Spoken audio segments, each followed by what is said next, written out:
fucking dream so big that they'll haunt you or they'll calm you. That's how you know if you gotta go and get it, get to win and not conquer. I had to go out and get it without a sponsor. Kept it real, never crooked, yeah, that's honor. Now I can go out and get it how I want to. Hashtag bless, I choose.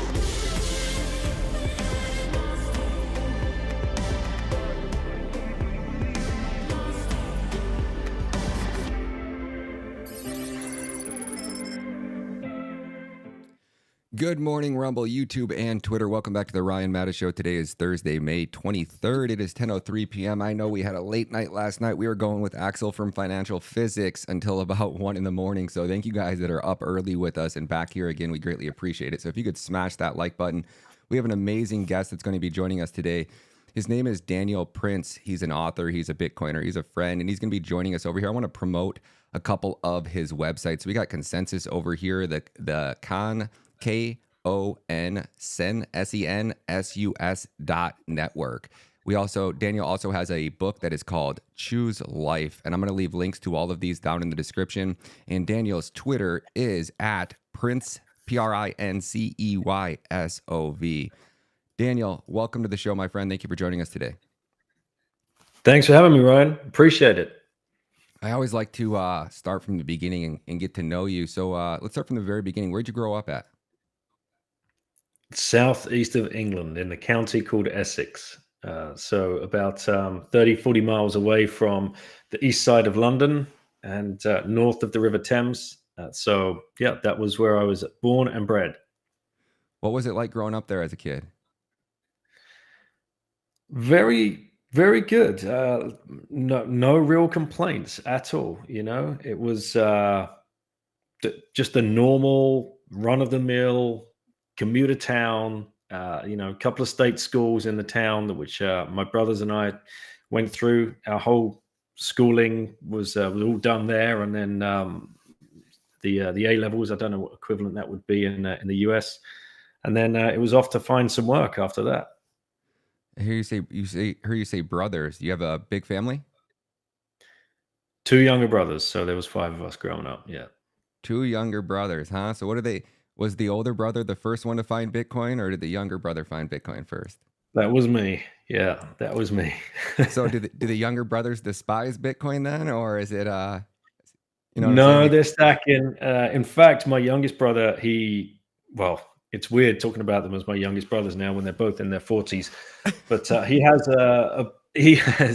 a business, a cafe that he runs, 2 cafes that he runs in Suffolk, which is a county just a little bit further north of Essex, which accept Bitcoin. They were the first business in Suffolk County to accept Bitcoin, as far as we're aware. So yeah. No way, that's pretty cool. What about your parents? Are they still alive? Yep. And what do they think about your newfound journey in Bitcoin?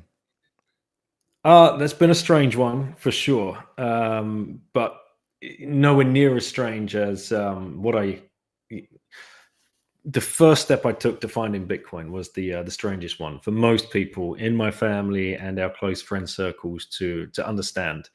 And to back up the story a little bit, I used to work in foreign exchange, so I spent 18 years brokering deals between the world's biggest banks, and my career was mainly based out of Singapore, where we spent 15 years there after leaving London in 99. So I was Mr. Fiat, man. I was Mr. Fiat, rent-seeking, Cantillon effect, loving the life of an expat.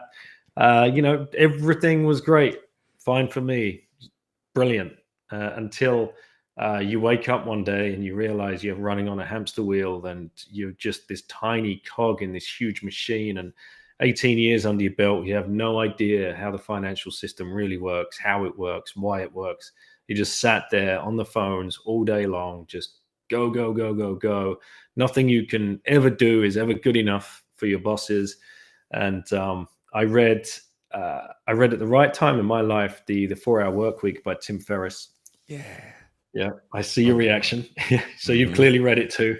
A couple times. Yeah. I was 36 when I picked that book up. And the reason I did was I was out with a friend of mine, and we were just like, what are we doing? And he was an Aussie guy and worked in banking and finance as well. Same kind of thing. 3 kids. I had 4 at this time. we're like, how are we like still skint come the end of the month?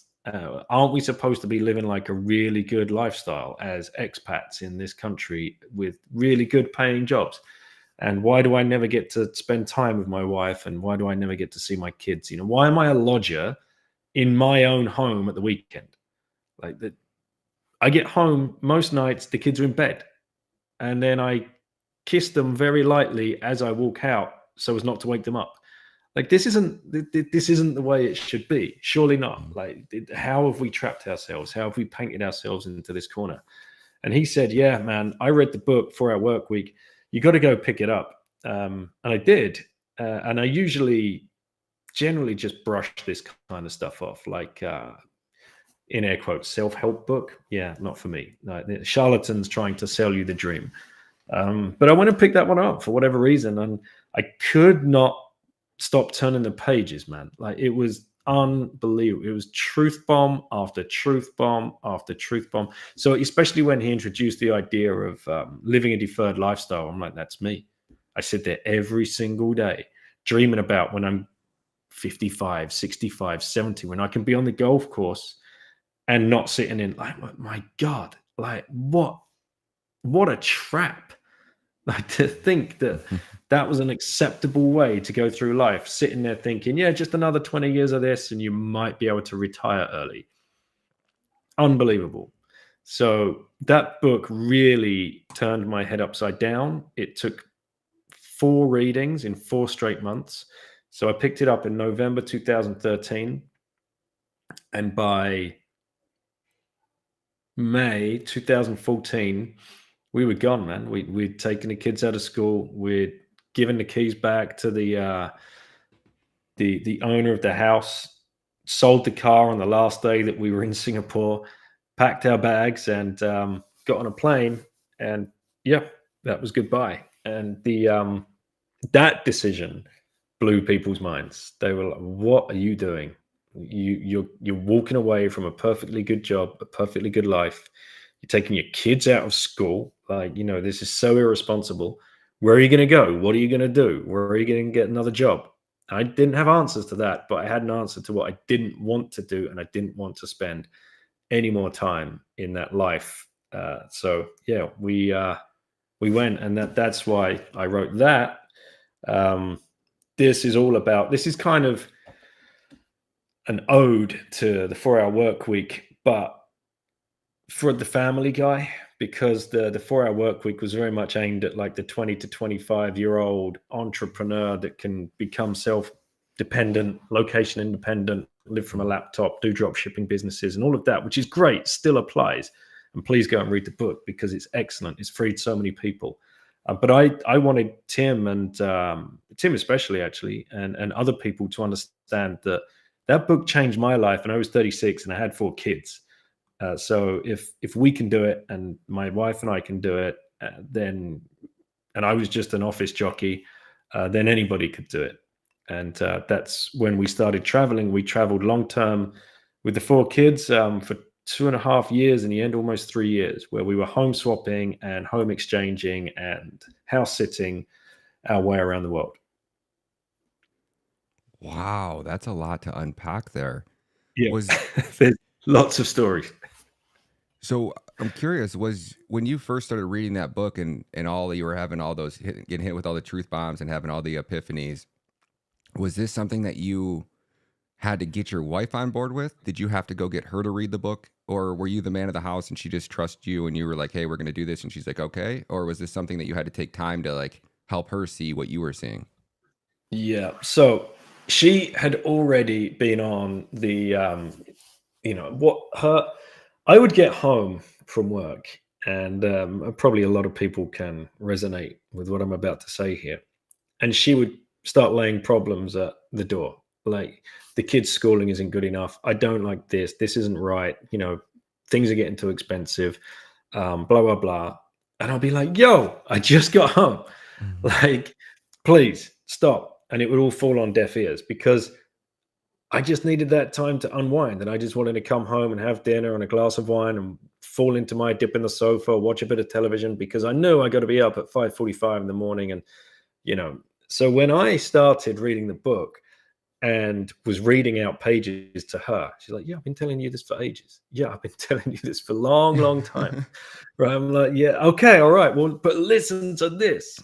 So she wasn't down the rabbit hole of, how do we get location independent and how do we start earning an income without like the classic kind of company corporate style job.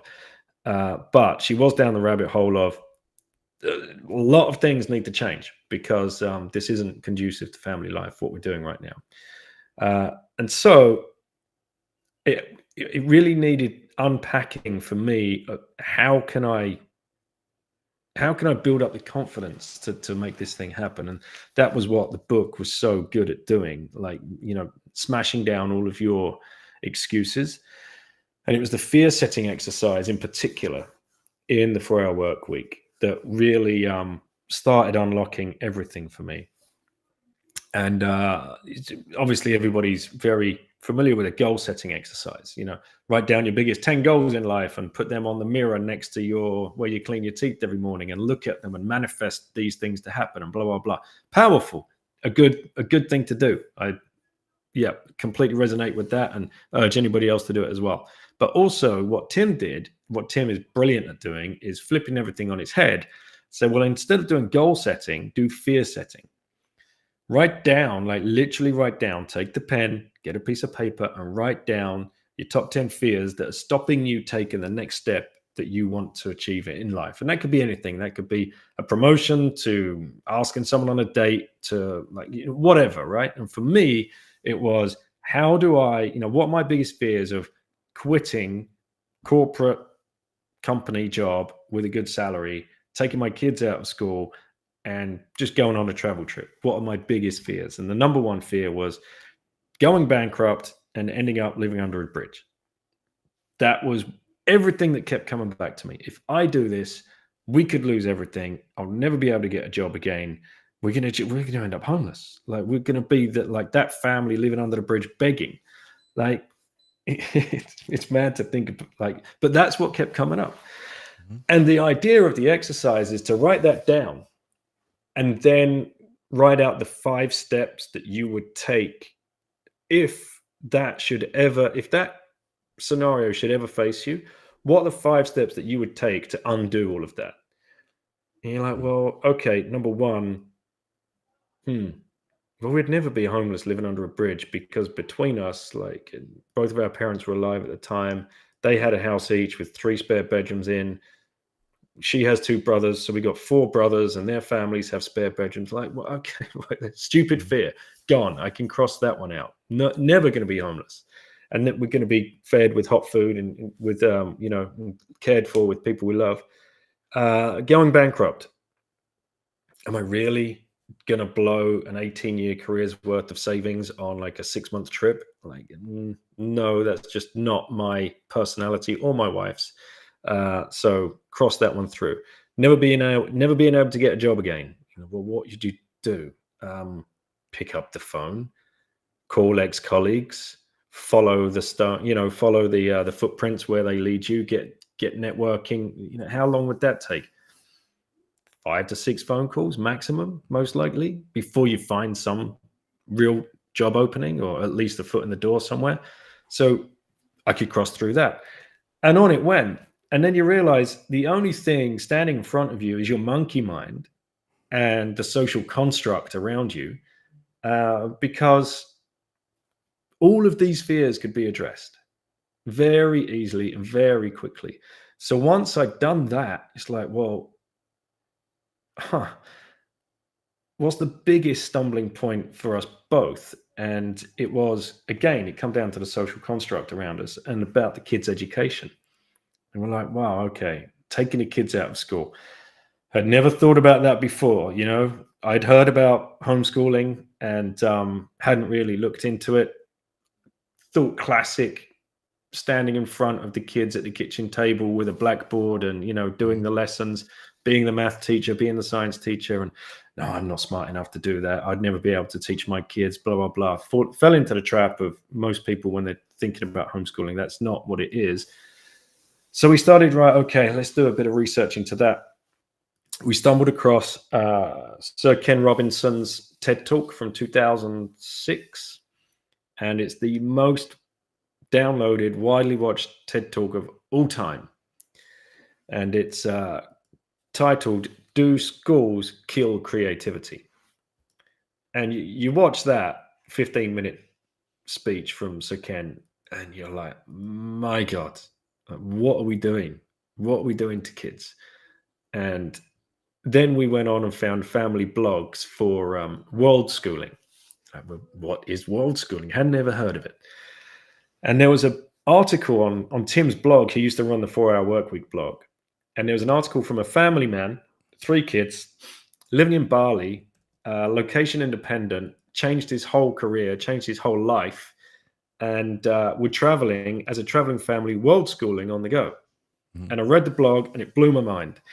And I emailed him, and he emailed me back straight away. And so we struck up a friendship, and I just went through my whole, in fact, the email exchange is in the book. So, and he wrote the foreword, which is very, very nice of him. And again, he just like smashed down every one of my fears, every one of my questions that I was coming at him with. He's like, yeah, you're getting trapped in the monkey mind again. And once you start addressing all of those fears again and going through that, it all becomes a little bit easier. So pulling the kids out of school that was the biggest pushback we got from friends and family, because they hadn't ever considered it. Most people don't.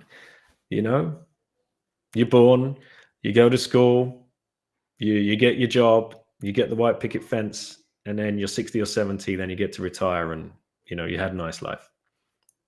So when we started flying in the face of all of that, it was there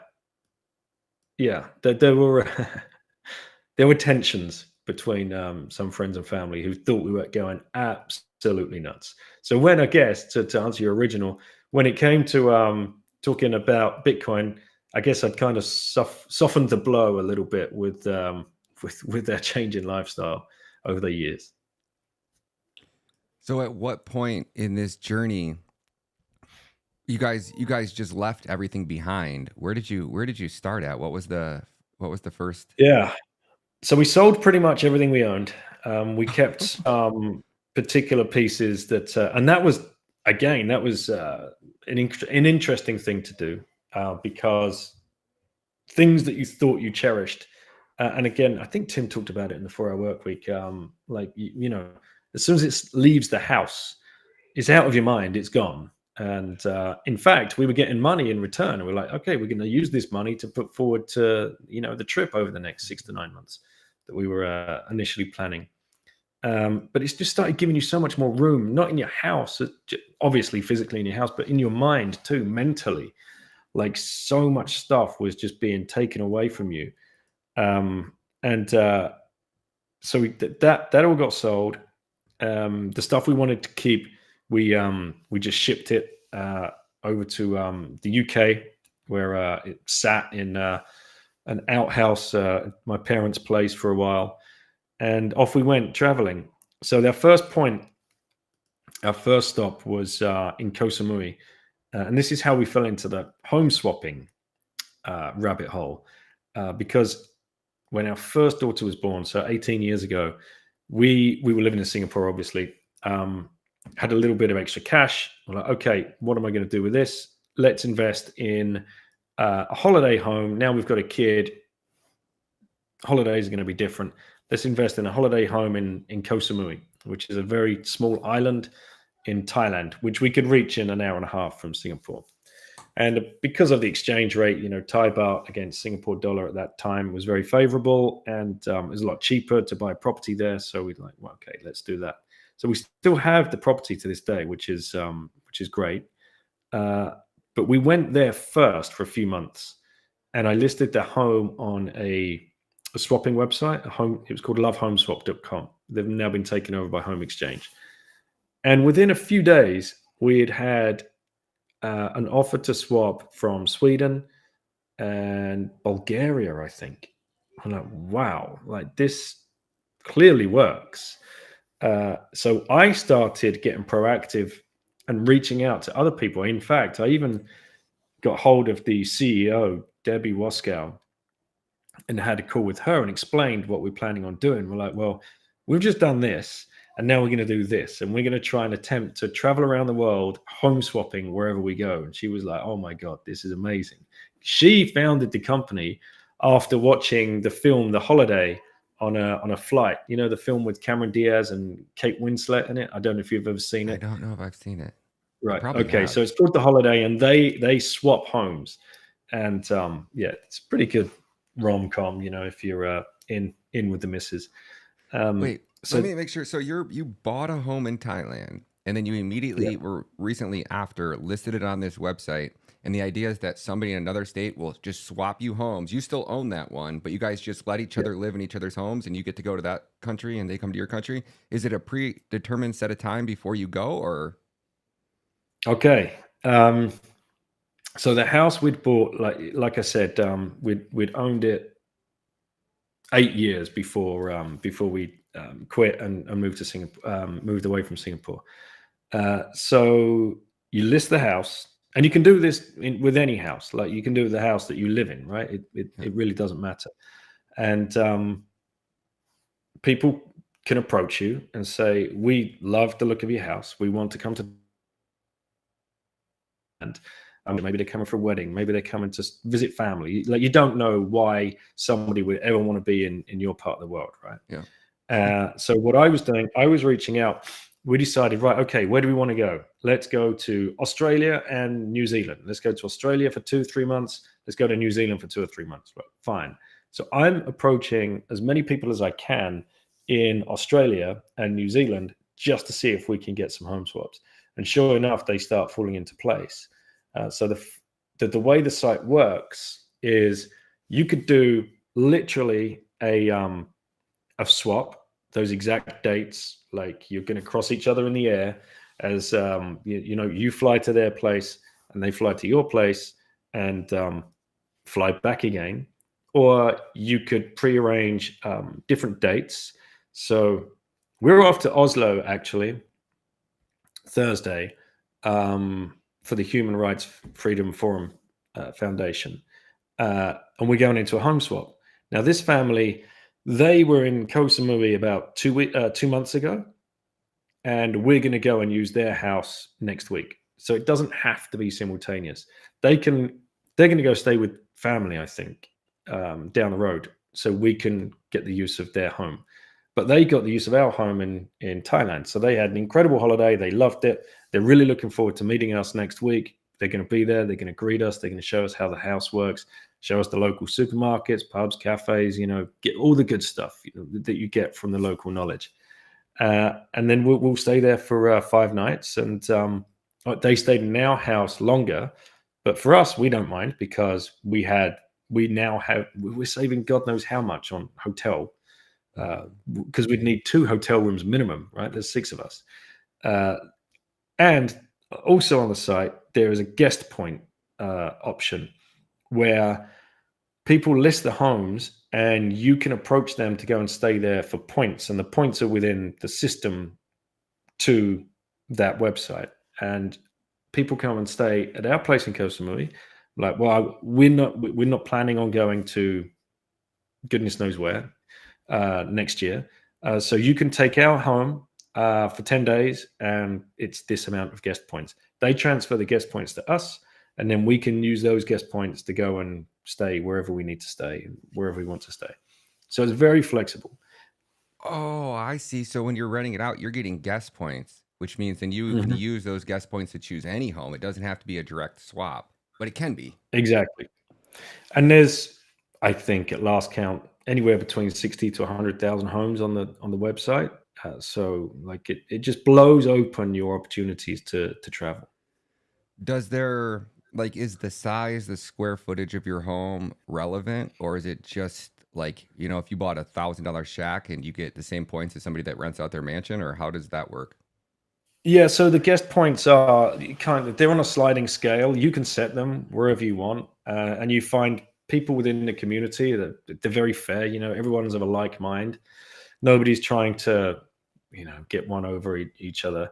And it, the size of the house, it really doesn't matter either. Let's say I've got a 5-bedroom house in a suburb just outside of London, and you've got a 1-bedroom apartment studio in Brooklyn. But my friend's getting married in Brooklyn, and I want to be there, and so does my wife, and we want to go, and these are the exact dates that we need to go.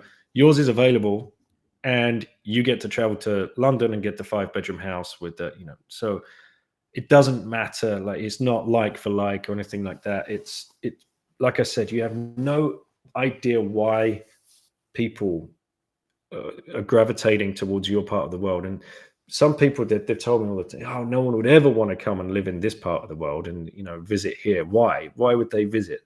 Like, you have no clue, man. Like, you really don't. Like, what do you live near? Do you live nearby a football team or something? Especially people in the UK. Like, do you know how many people want to travel, and then they've got to stay in a hotel nearby, but they got tickets to the game, but they could swap with you, and you could be off to Turkey or goodness knows. Like, it's so there are so many different reasons, and we found that once we got traveling, and we got adept at using the site, and people were so friendly and so open.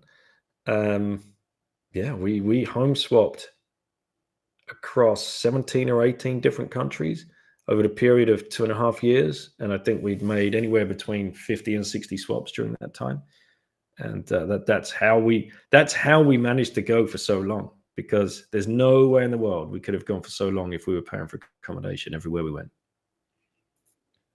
So was the buying of, and you said you still have that property, I assume, is this because it's so beneficial anytime to just leave it constantly as a rental property or in this home swap, so that way anytime now you just keep racking up all those points?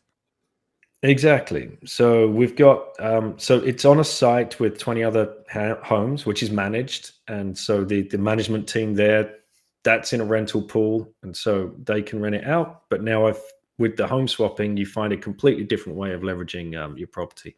And again, for people listening, we've stayed in people's actual homes. People put their home, it's not just for holiday homes. And when you go and stay in, and here's the thing, oh, but that's weird. Strangers coming to stay in my home, they're going to, go through all my private things or steal stuff. That's unfortunately a bleak view on humanity, really, isn't it? When you think the first thing that a stranger is going to come, well, you're not strangers because you build up you can have a video call beforehand if you truly want, but then you've got the reviews on the site of this people, and a family are just coming on a holiday. You end up looking after people's homes. You become the steward of the home rather than the renter. Yep. Anybody that's got a vacation property listed on Home Exchange or Airbnb all say the same thing. The home swappers are a dream, and the Airbnbers, there's something always broken, or there's always some kind of complaint, or there's always, but with the home swappers, it's just plain sailing. It's very interesting. I never ever heard of this before, and it's so intriguing when I get to have these conversations with people. So at what point, what year was this when this was all kind of going into motion? So between 2014 and 2017, when we were fully long-term traveling, but we still, with regards to home swap, we still do it today. Every time we travel, we always look first. And where does Bitcoin kind of come into this? Is this something that you guys were abroad house swapping and you just went into somebody's house and go, oh, you don't got any Bitcoin? You're like, yeah, never heard of it. What are these 12 words? I had, because of the nature of my job, sitting in foreign exchange brokerage houses my whole career, I had heard about Bitcoin and I poo-pooed a bit. It was just absolute nonsense to me. That internet geek money was going to usurp the mighty dollar, and it was laughable when anybody, one day maybe we might have to set up a Bitcoin brokerage desk. You'd be like, oh my god, you guys are just complete and utter, you psychos, like, this is ridiculous. Let's get back to work. So I poo-pooed it many times, and then after we left in 2014, time. I become the owner of my time. So I could put my time to better use. And what I was forced into doing was finding a better store of value for our savings that I'd previously had, because that had all been a mix of stocks and bonds and, life insurance policies and things like that, the classic stuff that you do. I had a bunch of, before we left Singapore, I had a bunch of silver bars, which I'd bought and stored in a,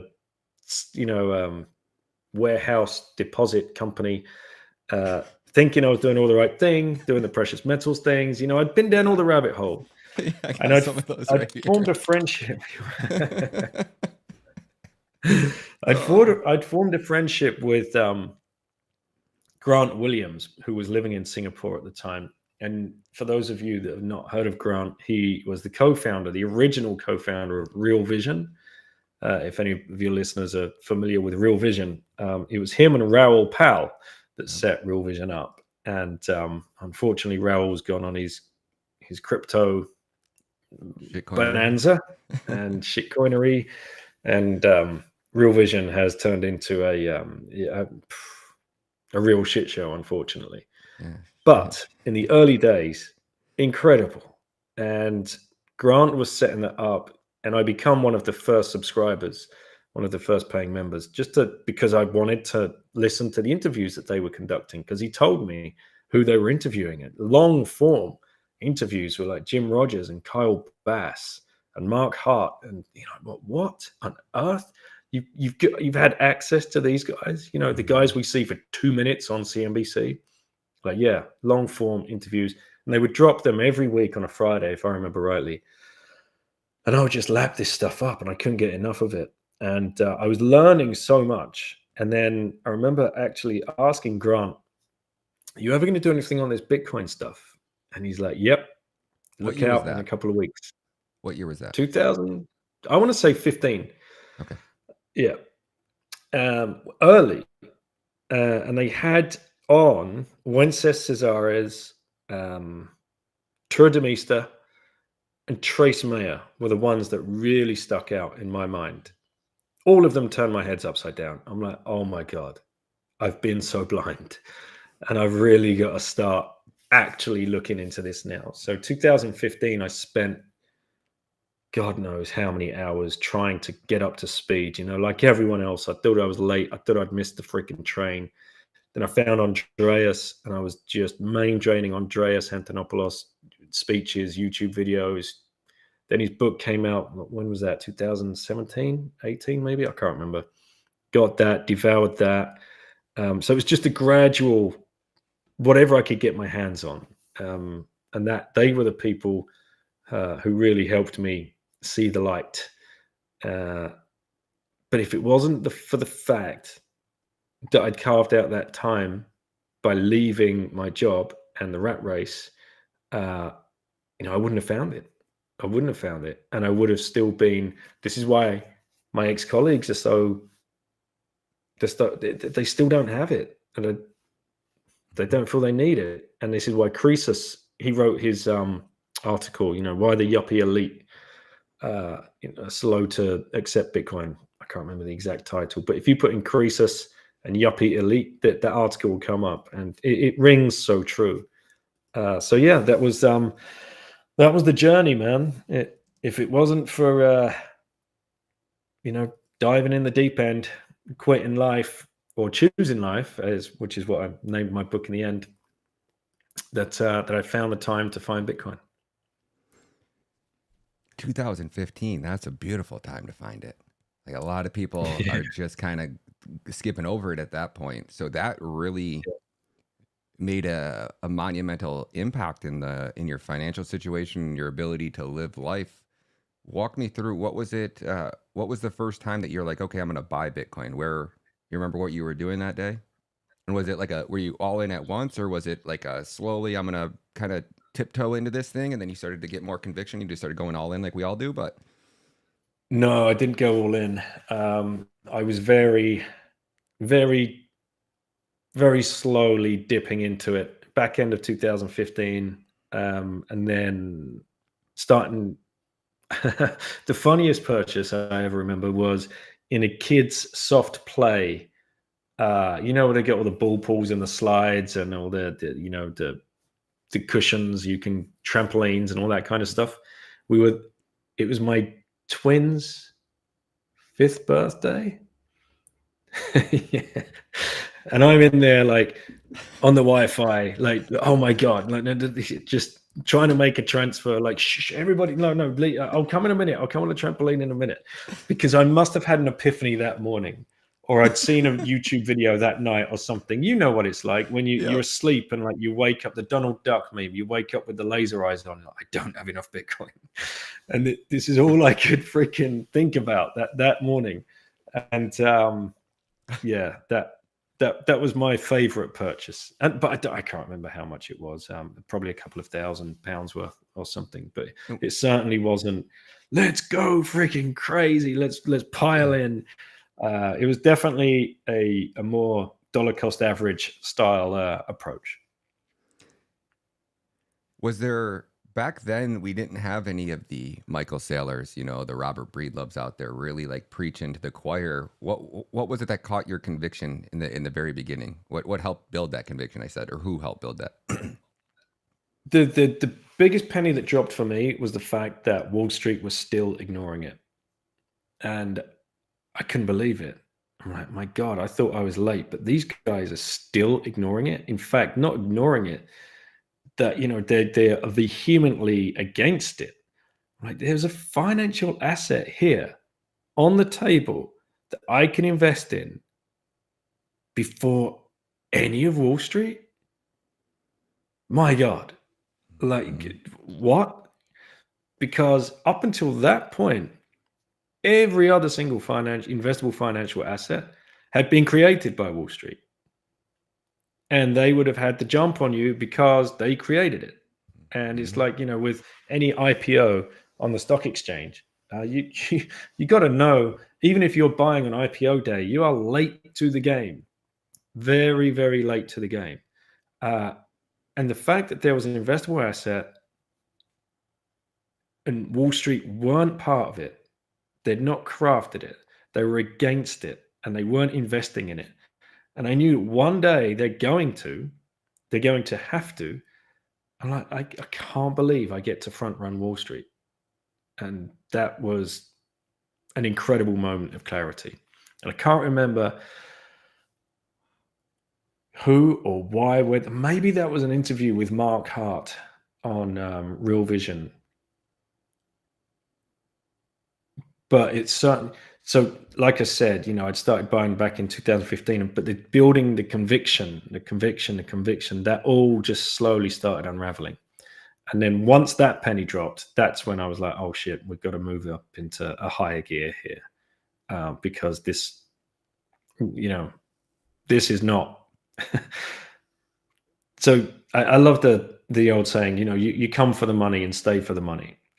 Because I was coming for the money. I was coming from a financial background, and I was thinking one day I'll be able to sell all my Bitcoin or some of my Bitcoin for more dollars, and this would be great.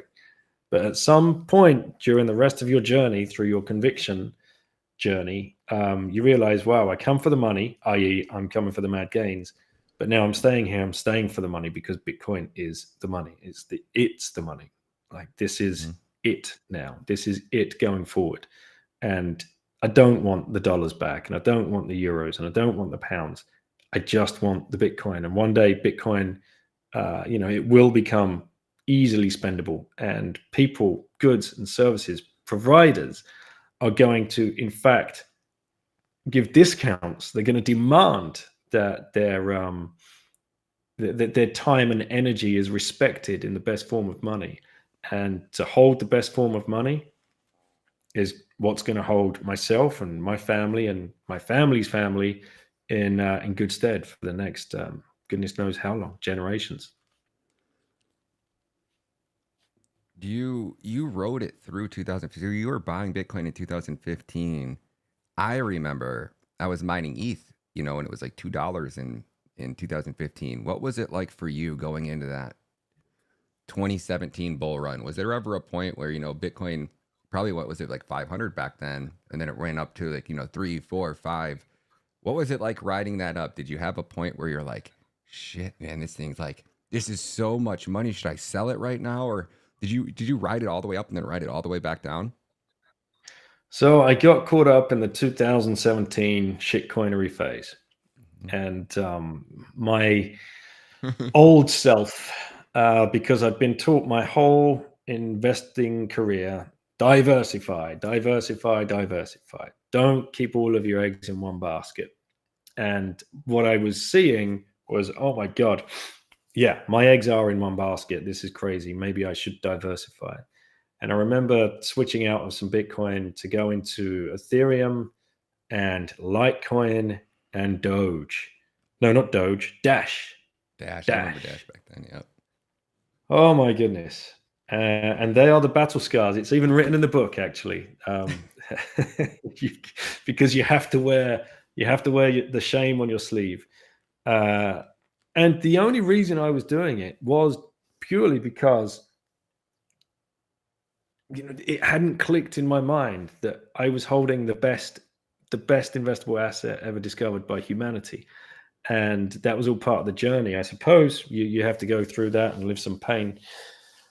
But the thing that tricked me was these other projects, if that's what you call them, were acting more like companies. So they had a CEO, or they had a CFO, and they had a CTO, and you could find interviews with them, and then you could research them. So it was like just researching a new stock that I'd found. So I just defaulted back into like that old kind of way that I'd been invested in the past. And these guys were reachable. I could email Ryan Taylor at Dash and ask him some questions, and he would get back to me. I'm like, what? I could never do this with any stock I ever held. Like, this is absolutely crazy. Like, and so I felt a much tighter pull to the company, and that would have given me more conviction in these other projects. And then of course they pumped, and you're like, yay, I'm master of the universe. Look at me go. Like, this is amazing. And then it all started unraveling. And it was very much thanks to Bitcoin Twitter that once it all started unraveling, people have been calling it out all of the time. And I was like, yeah, okay, maybe I should pay more attention to that. But like, no, I just watched the latest update, and I watched the town hall, and it's like, no, there's something here. God, they do a good job, these people. Honestly, they do a great job, and they still at it today. But then 2017, 18, 19, that's when I switched it all back into Bitcoin, and the conviction really started hitting after finding the Bitcoin Standard. The articles started dropping. Breedlove, Knut's book, Andy Edstrom, Gigi. Then I read 21 Lessons, and there was so much more information. Andreas's books, obviously, I mentioned him before. And these people on Twitter as well were like, Bitcoin only, Bitcoin only, Bitcoin only. And that resonated with me in the end. And I managed to get through that quite unscathed, I suppose. But yeah, it's a shame. We will have to learn the lesson. And did you ride those shit coins all the way down to bottom, or was this something that you started to see the writing on the walls and started to cut your losses? I wrote it all. No, I cut them, and I can't remember price points at all. But I certainly lost some Bitcoin doing it. Like that's for sure. I have less Bitcoin today because of shitcoining. It's bizarre. What do you think that mindset is now? I mean, there's so much information out there. I've completely got rid of all my shitcoins and just all in on Bitcoin. But it took me, from 2015 till 2024, basically, to really come to that realization that like it's just buy Bitcoin. And I look back at all the time that I spent in those town halls studying those shitcoins. If I would have just put all of that energy into studying Bitcoin from the beginning, my conviction would have been there, and I would have came to this realization a lot sooner. But what do you think it is that still Like when we first got into it in 2015, there weren't the Sailors, there weren't the Breed Loves, there weren't the, Bitcoin. Like, I mean, there was a few of them, but not as many as there are now.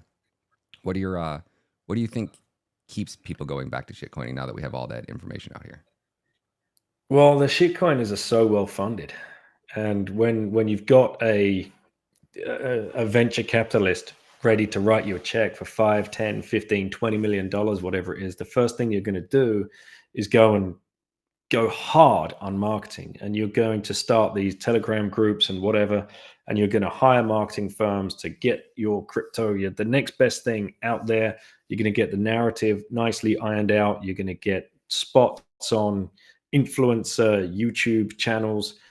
Did you ever see that the shill sheet that was leaked, the crypto shill sheet? I was part of the leaker. I got sued for that.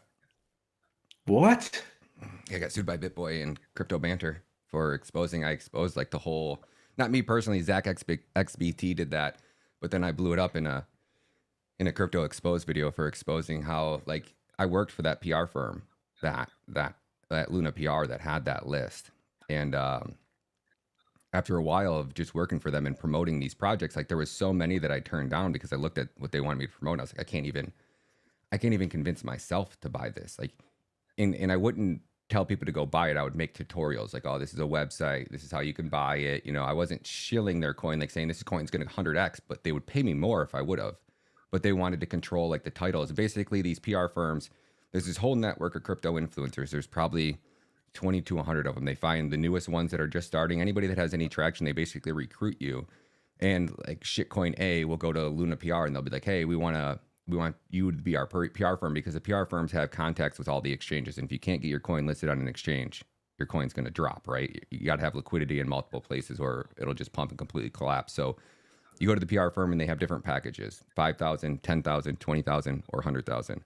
The bigger the package, the more influencers that you're going to get to promote it. And basically they come to you with like a PowerPoint, and they call them a pitch deck, and has all the key bullet points, right?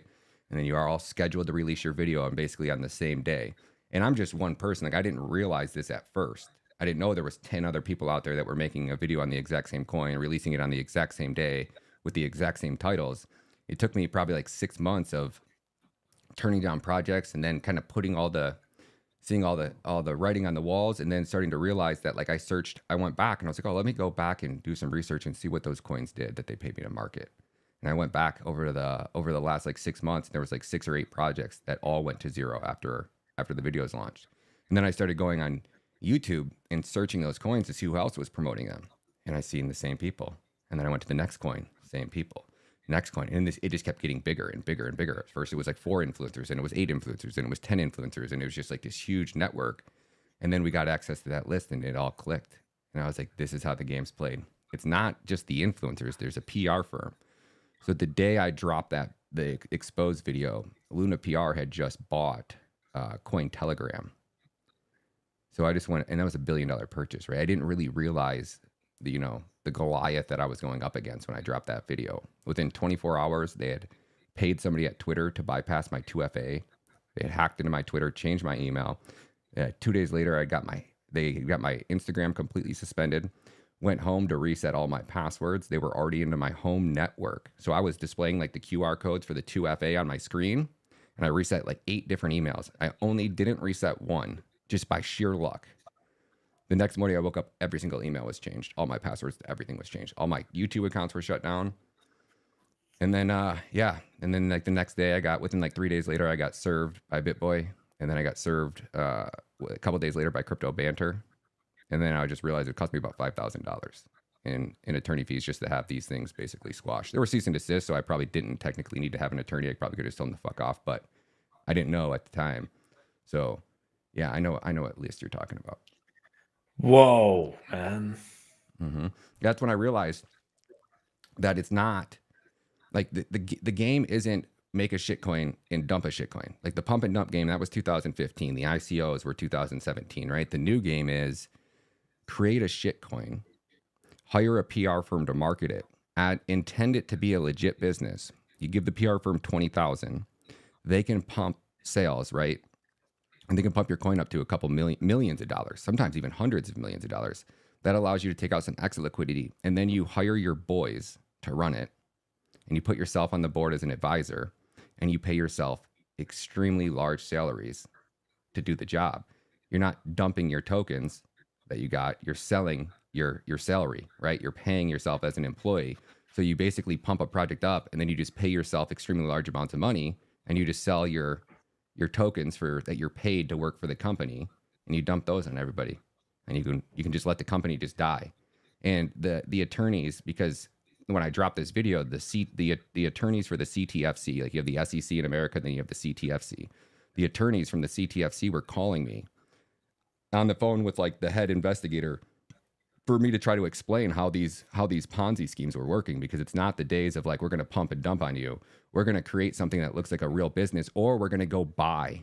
Here's the one where they go buy old dead projects like VRA and these old crypto projects that are just completely dead.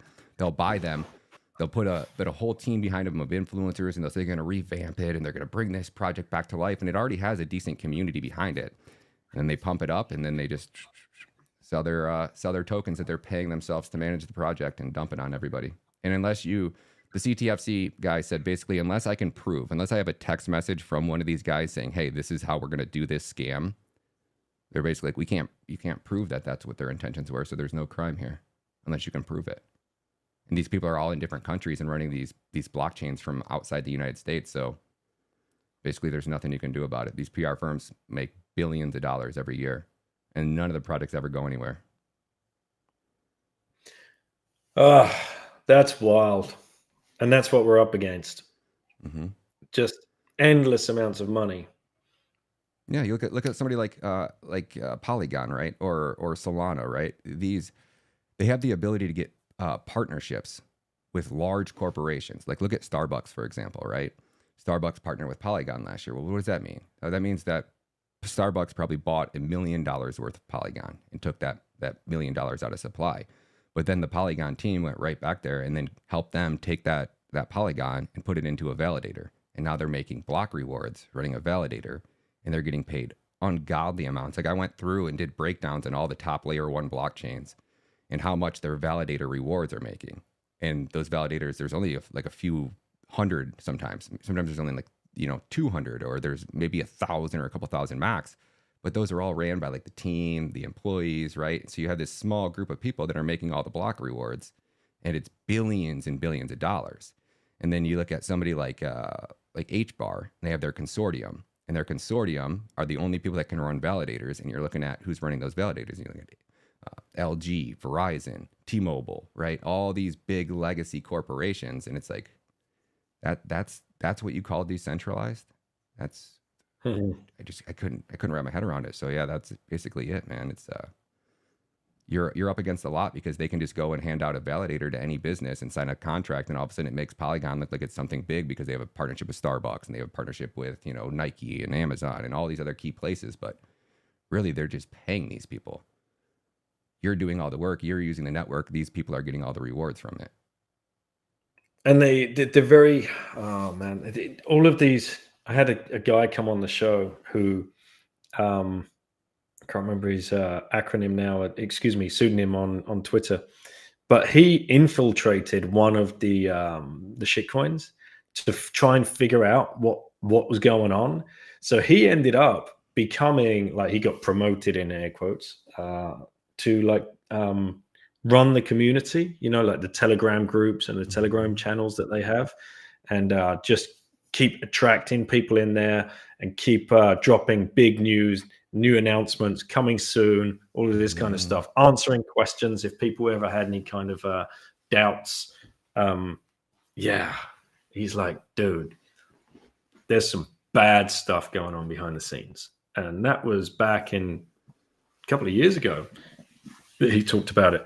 So they're only getting more and more kind of, what's the word I'm looking for here? They're just getting technically better at scamming people, And this next bull run is going to be, another, because the price of Bitcoin is going to pump after the halving, as we all know.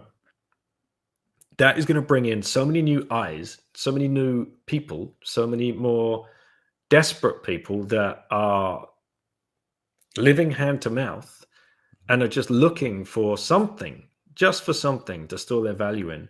And they're going to miss Bitcoin because guess what? Bitcoin doesn't have a marketing department. That's you and I and the other podcasters that are out here giving up our time, like just to try and educate as many people as we can. And we're up against billions of dollars of scammy money that is just going to be used to hoover these new people up to just take their cash. And you think you're buying a token. It's like this whole NFT thing, right? We had that in the past, or the DeFi stuff. Where does the yield come from? Give us your Bitcoin and we'll give you 4.5% or 8.5%. And it's like, all right, okay, so that went well because you just run off with all the Bitcoin. Brilliant. All of these things, all of these scams are to, you're going to spend money on something that you think is going to be on some blockchain for the rest of your life and it's going to accrue in value. They're taking your money and they're buying Bitcoin with it. Right? They're not holding their own tokens. They're not, there's no way, like Ethereum Foundation and all of these guys, I guarantee you, they're all long to the absolute hilt with Bitcoin. And this is their way of stacking as much Bitcoin as they can, because of the greed, the human greed. Now, Bitcoin humbles most plebs, right? Once you've grokked it, once you've figured out what it is, you're like, oh, holy shit! This changes everything. Fix the money, fix the world. But some people, unfortunately, they just get born scammers, I suppose. Look at Bankman-Fried, like the stuff that was going on there, and the Bitcoiners were beating the table for years, calling this guy out. Like, this guy's a clear scammer. Do not touch FTX. Do not touch anything to do with FTX. Look what happened. It's sad, but it's going to happen again. 100% is going to happen again. 100%. And I really don't, and think where we could be if all of that talent, because so much talent gets bought up in that as well for all of these projects. How many software developers, like really intelligent people, are getting paid tons of money to like spin up these projects and these blockchains. So much money is being sucked up in that ecosystem, so much talent, and it's really sad to see. And I just hope more people come to the realization that you did, and thank you for leaking that list, because that would have woken up a lot of people. And I'm sorry you had to go through that BS with being sued. What are you being sued for? Libel. So there, nothing technically, right? Like we would have went to discovery, and I didn't say anything I didn't say that BitBoy profited it. Like I don't even think he really watched my video, because it wasn't exposing necessarily BitBoy. It was exposing Carl the Moon. And I just happened to show a clip of BitBoy on there promoting his project. I didn't say that BitBoy made any money. I didn't say that he profited from it. I say that he brought Carl the Moon on his show. Anybody that would have looked at the project would have seen that it was absolute dog shit. You just go into GitHub, because they're supposed to be open source, and you go in there and you realize nobody's built anything. There's no new code. There's no new updates. It's just a website with a basic GitHub repository. So anybody that did any research would see. So that's all I basically said. And then he just, like defamation, where basically saying that I lied about him and slandered his character. And then that's what it was all about, basically. And crypto banter was the same thing.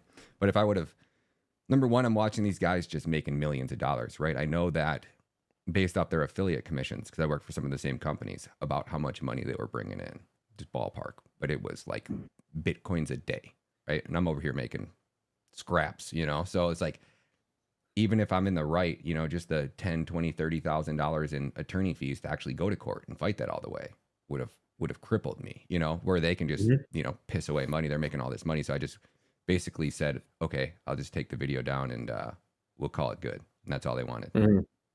But I should have left it up. I should have just basically told him to F off, because what's his name? You remember when that one guy got $100,000? I forget his name. Somebody else made another video on him and also got sued.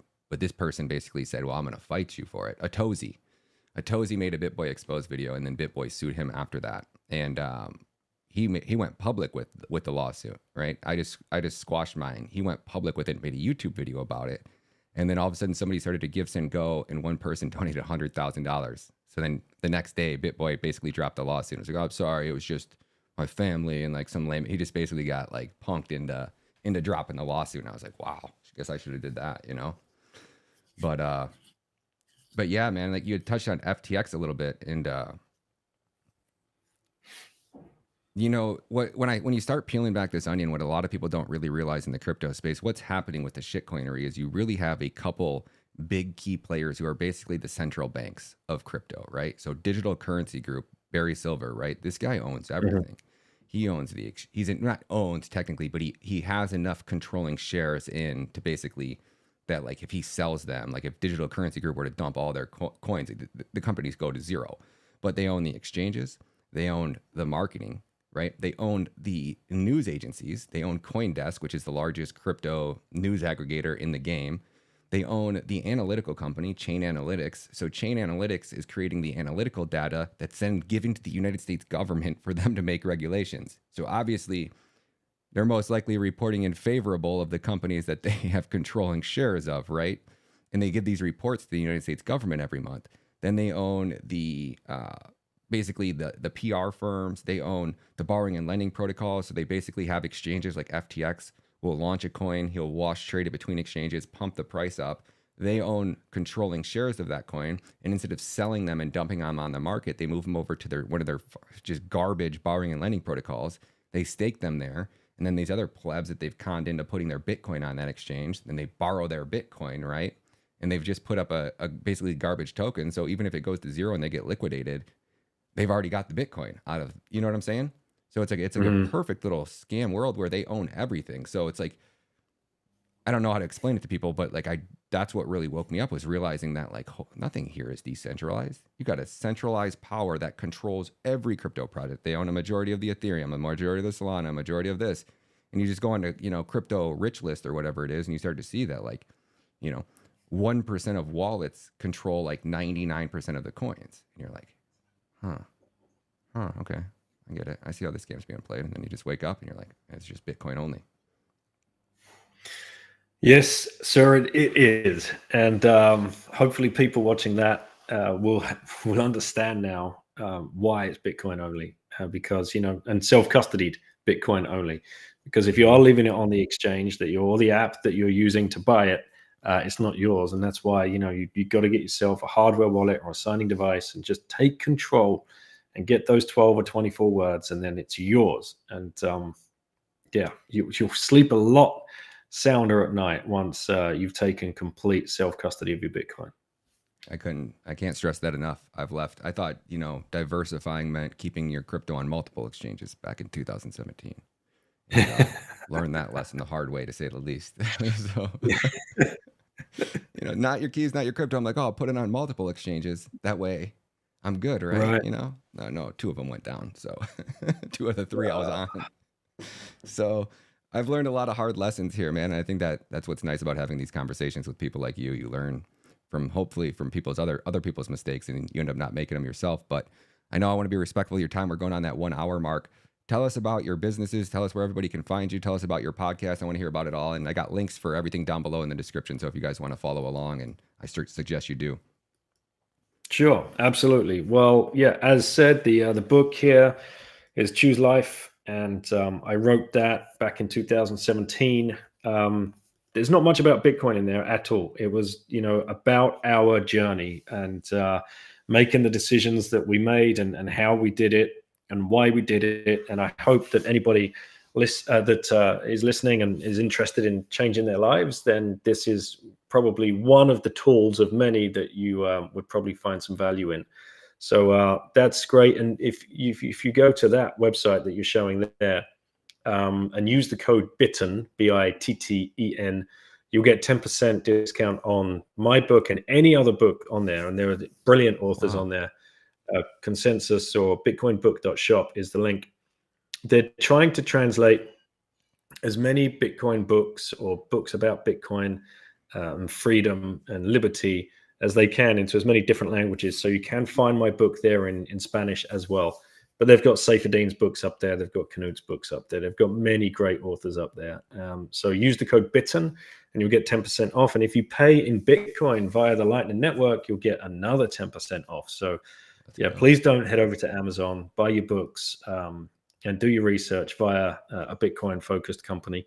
Another quick shill, actually. Now I see the bookmark in here, Orange Pill app.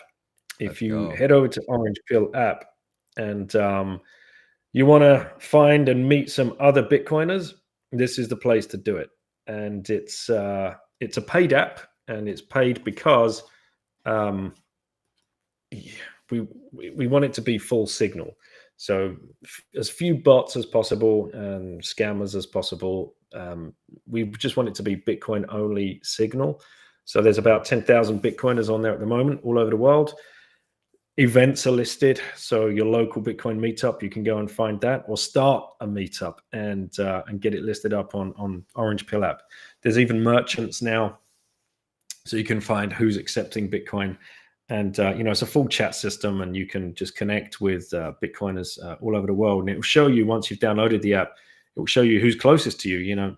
There are great stories from the app that we've heard. So I sit on the board. I'm not a founder. I just sit on the board and help advise them. Matteo Pellegrini is the founder, and he's on the West Coast of the US.